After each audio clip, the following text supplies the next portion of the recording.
All right, so Second Chronicles chapter 13. So again, Rehoboam and Jeroboam are going at it. Now we have Egypt has come in, has kind of taken over and just really hurt them, has taken the wealth of Israel away from Judah, Jerusalem and all those things. So now they're fighting a bit of a disadvantage, trying to rebuild, but Rehoboam and Jeroboam are still fighting this cold civil war between these tribes. And we're going to see that more in this chapter too. In the 18th year of King Jeroboam, when Abijah to reign over Judah. So Rehoboam's dead. Jeroboam is still reigning in Israel. So we have the two tribes, two kingdoms now basically. And Abijah is going to take into Jerusalem and to Judah, and Jeroboam's still out there for Israel.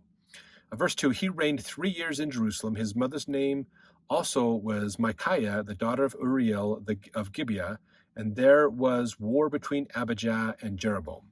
And Abijah set the battle in array with an army of valiant men of war, even 400,000 chosen men.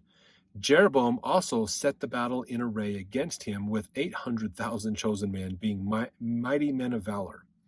And Abijah stood up upon Mount Zemaraim, which is in Mount Ephraim, and said, "Hear me, thou Jeroboam, and all Israel." So he's up on a hill shouting down to Israel and to Jeroboam. He says, "Ought ye not to know that the Lord God of Israel gave the kingdom over Israel to David forever, even to him and to his sons by a covenant of salt?"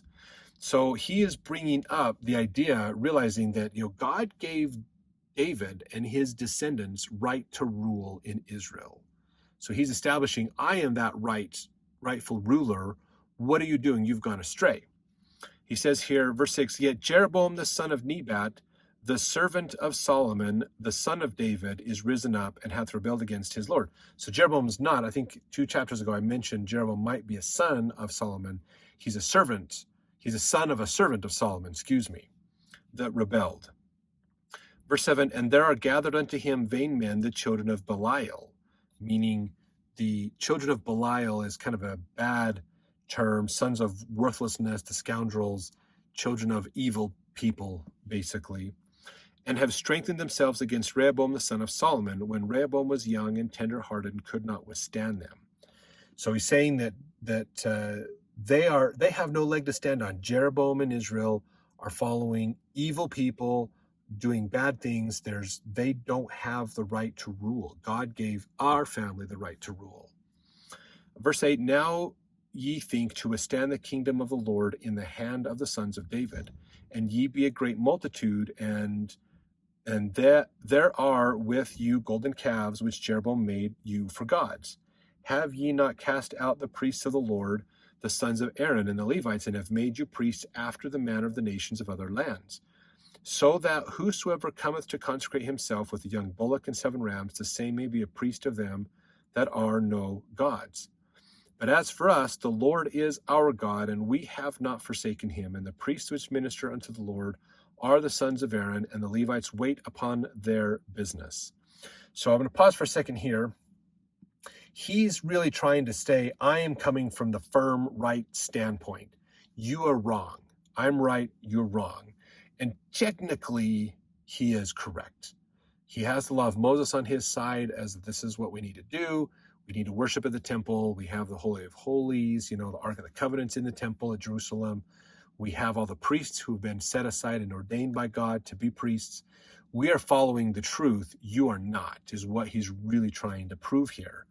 The problem is they're not really following the truth that well in Jerusalem. So we're almost, technically he's right. But when it comes to righteousness and worthiness, Judah's not doing that much better than Israel anyways, as far as righteousness goes.